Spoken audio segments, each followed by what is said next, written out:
ராகவேந்திரா காரில் இருந்து இறங்கிய வேகத்தில் கிருஷ்ணாவை இக்னோர் செய்துவிட்டு செக்யூரிட்டியிடம் சென்று பலாரென ஓங்கி அறைந்தார். அந்த சத்தம் அந்த இடம் முழுக்க எதிரொலித்தது. அந்த இடமே சைலண்ட் ஆகிவிட்டது. இதை பார்த்தவுடன் கிருஷ்ணாவின் முகம் பேய் அறைந்தது போல மாறிவிட்டது. அவன் தன்னை மறந்து அவனே அடி வாங்கியது போல கன்னத்தில் கை வைத்தார். அவந்திகாவுக்கும் கிருஷ்ணாவுக்கும் சிவாவை பற்றிய உண்மை தெரிய வருமா? சிவா இந்த சிச்சுவேஷனை எப்படி ஹேண்டில் செய்ய போகிறார்? How dare you to talk to Shiva like this? உனக்கு யார் அந்த அத்தாரிட்டி கொடுத்தது என்று உச்சகட்ட கோவத்தில் அவர் கேட்க, செக்யூரிட்டி கன்னத்தை பிடித்தபடி பயந்த குரலில், அவன் டாக்ஸில வந்தான், நிச்சயமா அவன் என்று சொல்லிக் கொண்டிருக்க, அவன் சிவாவை மரியாதை இல்லாமல் அவன் இவன் என்று பேசுவதை கேட்டு ப்ராப்பர்ட்டி மேனேஜர் அவனை எரித்து விடுவது போல முறைத்தார். அதை பார்த்து பயந்து போன செக்யூரிட்டி தன்னுடைய வார்த்தைகளை மாற்றிக்கொண்டு, அவரு இந்த வில்லாவோட ஓனரா இருக்க முடியாதுன்னு நினைச்சு கிருஷ்ணா சாரு கூட அவரை பத்தி முன்னாடியே தெரிஞ்சிருக்கு. அவர் சொன்னதை வச்சுதான் நான் அவரை உள்ள விட மாட்டேன்னு சொன்னேன். என்ன மன்னிச்சிருங்க சார். செக்யூரிட்டி எவ்வளவோ கெஞ்சியும் மேனேஜர் அவனை மன்னிக்க தயாராக இல்லை. அவனை கோபமாக அங்கிருந்து போகச் சொன்னார். ப்ராப்பர்ட்டி மேனேஜர் செக்யூரிட்டியிடம் பேசிய விதத்தை பார்த்து கிருஷ்ணாவும் ஷாக் ஆகிவிட்டார். ராகவேந்திரா ஏன் சிவாவுக்காக செக்யூரிட்டியிடம் கோவப்படுகிறார் என்று கிருஷ்ணாவுக்கும் தெரியவில்லை. அவர் சிவாவிடம் வந்து, என்ன மன்னிச்சிருங்க மிஸ்டர் சிவா, இதெல்லாம் என்னோட தப்புதான். நான் தான் முன்னாடியே செக்யூரிட்டி கிட்ட உங்களை பத்தி சொல்லி இருக்கணும். ரியலி சாரி சார் என்றார். அவ்வளவு பெரிய ஆள் எதற்காக ஒரு சாதாரண மனிதனிடம் இவ்வளவு பணிவாக நடந்து கொள்கிறார் என்ற ஒரே கேள்விதான் கிருஷ்ணாவின் மனதில் திரும்ப திரும்ப ஓடிக்கொண்டே இருந்தது. சிவா பாக்கெட்டில் கைகளை வைத்துக்கொண்டு ஸ்டைலாக, உங்க செக்யூரிட்டியும் கிருஷ்ணாவும் நான் இந்த வில்லாக்குள்ள போக தகுதி இல்லாதவன்னு நினைக்கிறாங்க. நீங்க என்ன சொல்றீங்க? நான் உள்ள போகலாமா என்று கேட்க, இதை கேட்டுக்கொண்டிருந்த கிருஷ்ணா நடுங்கிக் கொண்டிருந்தார். இந்த வில்லா மட்டும் சிவாவுக்கு சொந்தமானதாக இருந்துவிட்டால் நிச்சயமாக அவனுக்கு வேலை போவது உறுதி. ஏற்கனவே தர்மா குரூப்ஸ் அவனுடைய அக்ரிமெண்டை கேன்சல் செய்ததால் அவன் கிட்டத்தட்ட எல்லாவற்றையும் இழந்து தெருவுக்கு வந்துவிடும் சிச்சுவேஷனில் இருந்தார். அதன் பிறகு மிகவும் சிரமப்பட்டு இப்படி ஒரு வாய்ப்பு கிடைத்திருந்தது.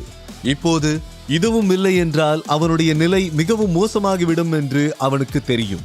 அந்த பயத்தில் இந்த வில்லா நிச்சயமாக சிவாவுக்கு சொந்தமானதாக இருந்துவிடக் கூடாது என்று கடவுளை வேண்ட ஆரம்பித்து விட்டார்.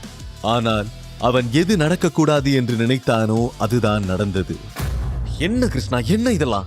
இந்த ரெனோவேஷன் ஒர்க் வேணுங்கிறதுக்காக நீங்க எவ்வளவு தூரம் ரெக்வெஸ்ட் பண்ணீங்கன்னு ஞாபகம் இருக்கா? இந்த வில்லா யாருக்கு சொந்தமானதா இருக்கணும் இருக்க கூடாதுன்னு முடிவு பண்ண நீங்க யாரு? நீங்க வந்த வேலையை மட்டும் பார்க்க வேண்டியது தானே. இப்ப சொல்றேன் கேளுங்க, இது சிவாவுக்கு சொந்தமான வில்லா. ஆல்ரெடி ஃபார்மாலிட்டிஸ் எல்லாம் முடிஞ்சிடுச்சு. Got it?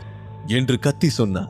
இதை கேட்டவுடன் கிருஷ்ணாவுக்கு கண்கள் இருண்டு தலை சுற்றுவது போல இருந்தது. சிவா நந்தினியை டிவோர்ஸ் பண்ணும்போது இனிமேல் தான் தன்னுடைய உண்மையான ஃபேஸ் ரிவீல் ஆக போகிறது என்று சொல்லி இருந்தார். அதெல்லாம் இப்போது கிருஷ்ணாவுக்கு கண்ணுக்கு முன்னால் வந்து போனது. அது மட்டுமில்லாமல் அவன் தர்மா குரூப்ஸுக்கு சென்றிருந்த போது கூட அவன் சிவாவை தான் கிண்டல் செய்திருந்தார். அதற்கு பிறகுதான் அவனுக்கு அந்த டீல் கேன்சல் ஆகி இருந்தது. அவன் எல்லா புள்ளிகளையும் கனெக்ட் செய்து பார்த்தான். இப்போது அவனுக்கு ஒவ்வொன்றாக புரிய ஆரம்பித்தது. அவன் தர்மா குரூப்ஸில் அவமானப்படுத்திய அந்த முக்கியமான நபர் வேறு யாரும் அல்ல, சிவாதான் என்பதை புரிந்து கொண்டான். எவ்வளவு பெரிய முட்டாள்தனம் செய்துவிட்டோம் என்று நினைக்கும் போது கிருஷ்ணாவுக்கு தன் மீதே கோபம் வந்தது. அவன் உடனே சிவாவுக்கு அருகில் சென்று, சிவா சாரி, நீ சாரி நீங்க இவ்ளோ பெரிய ஆளா இருப்பீங்கன்னு நான் கொஞ்சம் கூட எதிர்பார்க்கல. முன்னாடியே தெரிஞ்சிருந்தா நிச்சயம் நான் உங்ககிட்ட அப்படி நடந்திருக்கவே மாட்டேன். உங்க முன்னாடியே நான் நந்தினியை கல்யாணம் பண்ணிக்கிறேன் அது இதுன்னு ஏதேதோ பேசிட்டேன். என்ன மன்னிச்சிருங்க சிவா. நான் ஏதோ புத்தி கெட்டு போய் இப்படிலாம் பண்ணிட்டேன். நான் இந்த வேலையை தான் நம்பி இருக்கேன். இதுவும் இல்லைன்னா நான் நிச்சயமா நடுத்தருவுக்கு வந்துருவேன். இந்த வேலை எனக்கு ரொம்ப கஷ்டப்பட்டு கிடைச்சது. பிளீஸ் சிவா, என்ன மன்னிச்சிருங்க என்று காலில் விடாத குறையாக கெஞ்சினான். ஆனால் சிவா எந்த ரியாக்ஷனும் இல்லாமல் அமைதியாக காரில் ஏறினான். கேட் திறக்கப்பட அவன் அவந்திகாவோடு கேட்டை தாண்டி உள்ளே சென்றான். சிவாவின் டாக்ஸி அவன் கண்ணை விட்டு மறைவதை பார்த்து கொண்டே இருந்த கிருஷ்ணா திடீரென சிரிக்க ஆரம்பித்தான். அவன் திடீரென சிரிப்பதை யாராவது பார்த்தால் அவனுக்கு மனநிலை பாதிக்கப்பட்டு விட்டது என்றுதான் நினைப்பார்கள். ஆனால் அவன் சிரிப்பதற்கு வேறு ஒரு காரணம் இருந்தது. சில நாட்களுக்கு முன் சிவாவின் லைஃபில் வந்த அவனுக்கே இந்த நிலை என்றால் 3 வருடங்களாக அவனை படாத பாடுபடுத்திய நந்தினியும் ரேகாவும் என்ன ஆவார்கள் என்று நினைத்துதான் சிரித்துக் கொண்டிருந்தான். நந்தினி தான் சிவாவின் வாழ்க்கையை அழித்தவள். அதனால் இனி சுப்ரீம் ஃபேமிலி மிகப்பெரிய அழிவை சந்திக்கப் போகிறது. சிவாவின் இன்னொரு முகத்தை பார்த்தால் நிச்சயமாக அவர்கள் தாங்க மாட்டார்கள். அவர்கள் செய்த எல்லா தவறுக்கும் மிகப்பெரிய விலை கொடுக்க வேண்டும் என்பதை புரிந்து கொண்டார். ஆனால் இதை பற்றி எதுவுமே தெரியாத நந்தினி தன்னுடைய ரூமில் ஜாலியாக படுத்திருந்தார். அவள் மிகவும் சந்தோஷமாக இருந்தார். அவளுடைய சிந்தனை எல்லாம் வரப்போகும் பர்த்டே மீதுதான் இருந்தது. இந்த பர்த்டே தான் அவளுடைய லைஃபிலேயே மிகவும் ஸ்பெஷல் பர்த்டே. சென்னையின் மிகப்பெரிய பிரம்மாண்டமான ஹோட்டல் பிளாசாவில் தான் அவளுடைய பர்த்டே நடப்பதாக இருந்தது. இதற்கு முன் அவள் அந்த ஹோட்டலுக்கு போனதே இல்லை.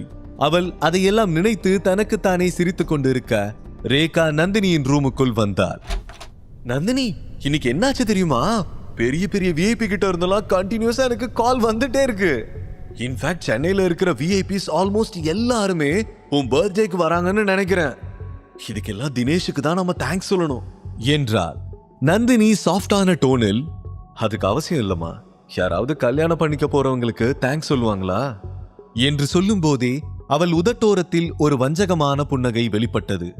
ரேகா பாதி புரிந்தும் பாதி புரியாமலும், நந்தினி நீ என்ன சொல்ல வர என்று கேட்க, அவள் பெட்டில் இருந்து எழுந்து சென்று கண்ணாடிக்கு எதிரில் நின்று தன்னுடைய அழகை ரசிக்க தொடங்கினாள். தேங்க்ஸ் சொல்லணும்னா சிவாவுக்கு தான் சொல்லணும். அவன் டிவோர்ஸ் பண்ணதுனால தான் எனக்கு இதெல்லாம் நடக்குது. பாவம், இந்நேரம் எங்க பிச்சை எடுத்துக்கிட்டு இருக்கானோ யாருக்கு தெரியும் என்று சொல்லிக் கொண்டிருக்க சிவா அவந்திகாவோடு ருத்ரன் வில்லாவுக்கு எதிரில் வந்து நின்றார். அவந்திகா ஜன்னல் வழியாக வில்லாவை பார்த்தாள். இதுவரை அவள் சினிமாவில் மட்டுமே இது போன்ற பிரம்மாண்டமான வில்லாக்களை பார்த்திருந்தாள். இன்று நேரிலேயே இவ்வளவு பெரிய வில்லாவை பார்ப்போம் என்று அவள் கனவில் கூட நினைக்கவில்லை. அவள் உடனடியாக செல்போனை எடுத்து அதில் அந்த வில்லாவின் விலை என்னவாக இருக்கும் என்று சர்ச் பண்ண ஆரம்பித்தார். அவந்திகாவின் இன்னோசென்ஸை பார்க்கும் போதெல்லாம் சிவாவுக்கு அவள் மீது இருக்கும் லவ் அதிகரித்துக் கொண்டே போனது. அவன் அருகில் வந்து, பிடிச்சிருக்கா என்று ஹஸ்கி வாய்ஸில் கேட்க அவள் தடுமாற்றத்தோடு அவனை திரும்பி பார்த்தாள். இந்த வில்லாவை உனக்கு பிடிச்சிருக்கான்னு கேட்ட, இது அழகா இருக்கா என்று கேட்க, என்னது அழகா இருக்காவா? என்ன கேள்வி இது? இது எவ்வளவு அழகா இருக்கு தெரியுமா? வெரி வெரி பியூட்டிஃபுல் என்று குழந்தைத்தனமாக கூறினார். உனக்கு பிடிச்சிருந்தா நீயே எடுத்துக்கோ என்று சொல்ல அவள் ஷாக் ஆகி அவன் பக்கம் திரும்பினார். உடனே அவன் பேச்சை மாற்றி, ஐ மீன் நான் என்ன சொல்ல வந்தேன்னா, நான் மட்டும் இந்த வில்லால தனியா தானே இருக்க போறேன். இனிமே நீ அந்த ஹாஸ்டலுக்கு போக வேணாம், என் கூட இங்கேயே இருந்துடுன்னு சொல்ல வந்த என்றார். நானா? எப்படி சிவா? நான் எப்படி உன் கூட இருக்க முடியும்? பார்க்குறவங்க என்ன சொல்லுவாங்க? ஏற்கனவே போட் கிளப் ஆஃபீஸில் வச்சு நந்தினி என்ன பேசுனான்னு ஞாபகம் இருக்குல்ல? அவ சும்மாவே உன்னையும் என்னையும் சேர்த்து தப்பா பேசுவா. இப்போ நான் உன் வீட்டில் உன் கூடவே ஒன்னா இருக்கேன்னு தெரிஞ்சா அவ எப்படி பேசுவான்னு என்னால் நினைச்சு கூட பார்க்க முடியல. வேணா சிவா, இதெல்லாம் எதுக்கு என்று சோகமாக கூறினார். அவள் சொல்வது உண்மைதான். நந்தினி அப்படி பேசக்கூடியவள் தான் என்று சிவாவுக்கு புரிந்தது. அது மட்டும் இல்லாமல் ஜெனரலாகவே மேரேஜ் பண்ணி கொள்ளாமல் ஒரே வீட்டில் ஒரு பெண்ணும் ஆணும் ஒன்றாக வாழ்ந்தால் சொசைட்டி அவர்களை தவறான கண்ணோட்டத்தில் தான் பார்க்கும் என்று அவனுக்கு தெரியும். ஆனால் சொசைட்டியின் வார்த்தைகளுக்கு பயந்து முடிவெடுப்பதை விட ஒருவரின் சிச்சுவேஷனை பொறுத்து முடிவெடுப்பதுதான் சரியாக இருக்கும் என்ற தெளிவு சிவாவுக்கு அதிகமாகவே இருந்தது. முதலில் அவன் டாக்ஸி டிரைவருக்கு பணம் கொடுத்து அனுப்பிவிட்டு அவந்திகாவை வில்லாவுக்குள் அழைத்து வந்தான். மற்றவங்க என்ன சொல்லுவாங்கன்னு யோசிக்கிறத விடு, உனக்கு எது சரின்னு தோணுதோ அதை செய், உனக்கு சப்போர்ட்டா நான் இருக்கேன் என்று சொல்லிக்கொண்டே அவளை சோஃபாவில் உட்கார வைத்தான். பிறகு அவனும் அவளுக்கு எதிரில் அமர்ந்தான். உயிருக்கு ஆபத்து இருக்கு. ஏற்கனவே 2 தடவை உன்னை கடத்தல் மாஃபியா கிட்ட விற்க பார்த்திருக்காங்க. நீ எஸ்கேப் ஆனதுனால அவங்க உன் மேல எக்கச்சக்கமான கோவத்துல வேற இருக்காங்க. அவங்க இனி என்ன வேணும்னாலும் செய்வாங்க. அதனால தான் சொல்றேன், நீ என் கூட இருந்தா உனக்கு சேஃபா இருக்கும். நான் உன் கூட இருக்கும்போது உனக்கு எந்த பிரச்சனையும் வரவிட மாட்டேன். இட்ஸ் மை ப்ராமிஸ் என்றார். அவள் விக்கியிடம் சிக்கிக் கொண்ட காட்சிகளும் ரவுடிகள் கேங்காக அவர்களை அட்டாக் செய்ய வந்த காட்சிகளும் நினைவுக்கு வந்தது. அன்று மட்டும் சிவா வரவில்லை என்றால் என்ன நடந்திருக்கும் என்று அவளால் கற்பனை கூட செய்ய முடியவில்லை. மீண்டும் அப்படி ஒரு சிச்சுவேஷன் வந்தால் ஒவ்வொரு முறையும் சிவா தன்னை காப்பாற்ற வரமாட்டான். அதனால் சிவாவோடு இருப்பதுதான் சேஃப் என்று அவளுக்கு தோன்றியது. சரி, ஓகே என்றவள் ஏதோ நினைவுக்கு வர உடனே, நான் இங்கே இருக்கேன், ஆனா ஒரு கண்டிஷன், மேல இருக்கிற ரூம் என்னோடது, நீ வேற எந்த ரூம்ல வேணா இருந்துக்கோ, இந்த வீடே உன்னோட தானே என்று சொல்ல சிவா அவளுடைய குறும்புத்தனத்தை பார்த்து சிரித்தபடி, சரி ஓகே, இப்ப நீ போய் ஃப்ரெஷ் அப் ஆயிட்டு வா, நான் உனக்கு சாப்பிட ஏதாவது ரெடி பண்றேன் என்று சொல்ல அவள் மேலே இருக்கும் ரூமுக்கு சென்றார். முழு கதையையும் கேட்டு மகிழ பாக்கெட் FM ஏப்பை டவுன்லோட் செய்யுங்கள். லிங்க் டிஸ்கிரிப்ஷனில் கொடுக்கப்பட்டுள்ளது.